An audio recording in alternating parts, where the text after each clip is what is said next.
কলকাতা থেকে যারা সিকিমে ঘুরতে আসেন তাদের জন্য সুখবর, খুব শীঘ্রই খুলে যাচ্ছে সেবক রংপো রেলওয়ে। আপনাদের আর এনজেপি বা শিলিগুড়ি জাংশন থেকে ব্রেক জার্নি করতে হবে না। কলকাতায় ট্রেনে চেপে এক ট্রেনেই ঢুকে যাবেন সিকিমে।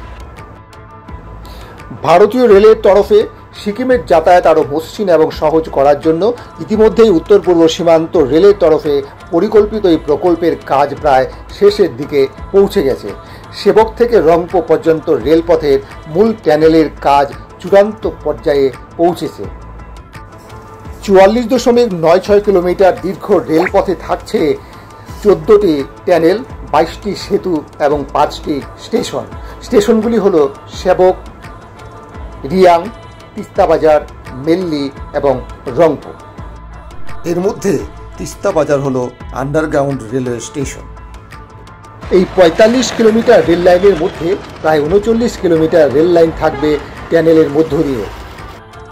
ইতিমধ্যেই সবগুলো ব্রিজের পিলার তৈরির কাজ শেষ হয়ে এসেছে এবং টানেল তৈরির কাজও প্রায় শেষের দিকে।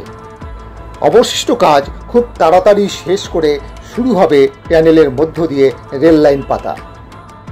উত্তর পূর্ব সীমান্ত রেলের জনসংযোগ আধিকারিক জানিয়েছেন, সবকিছু ঠিকঠাক থাকলে 2025 সালের আগস্ট মাসেই খুলে দেওয়া হবে সেবক রংপো রেলওয়ে।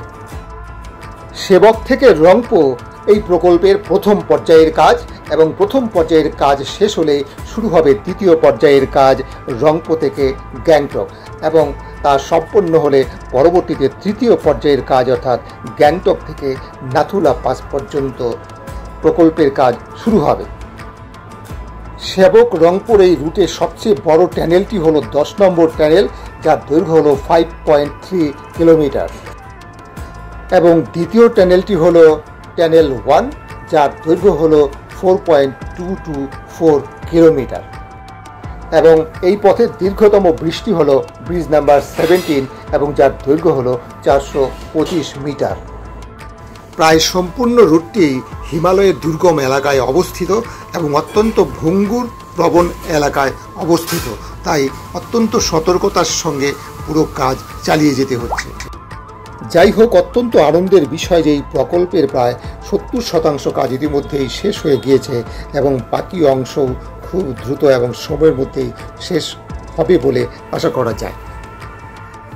ইতিমধ্যে উত্তর পূর্ব সীমান্ত অঞ্চলের প্রত্যেকটি রাজ্যই ভারতীয় রেলের সঙ্গে সংযুক্ত হয়েছে এবং আশা করা যায় বছর খানেকের মধ্যেই সিকিমও সংযুক্ত হবে ভারতীয় রেলের সঙ্গে। এই প্রকল্পটি শেষ হলেই সিকিমের যাতায়াত যেমন সহজ হবে, তেমনি সিকিমের পর্যটন ব্যবসার আরও উন্নতি হবে এটা আশা করা যায়। এবং শুধু তাই নয়, কেবলমাত্র এই যে 45 কিলোমিটার যে রুট রয়েছে, যেটা বেশিরভাগই টানেলের মধ্য দিয়ে গেছে এবং বাকিটা ব্রিজের ওপর দিয়ে গেছে, এই রুটে কেবলমাত্র ভ্রমণ করবার জন্যই হাজার হাজার পর্যটক আসবেন বলে আমি মনে করি, এবং রেলে চড়ে এই স্বপ্নের ভ্রমণে আপনিও থাকবেন নিশ্চয়ই।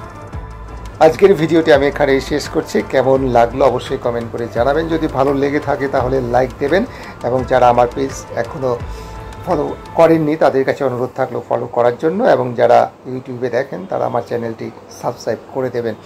তাহলে রাখছি এখানেই। সবাই খুব ভালো থাকবেন।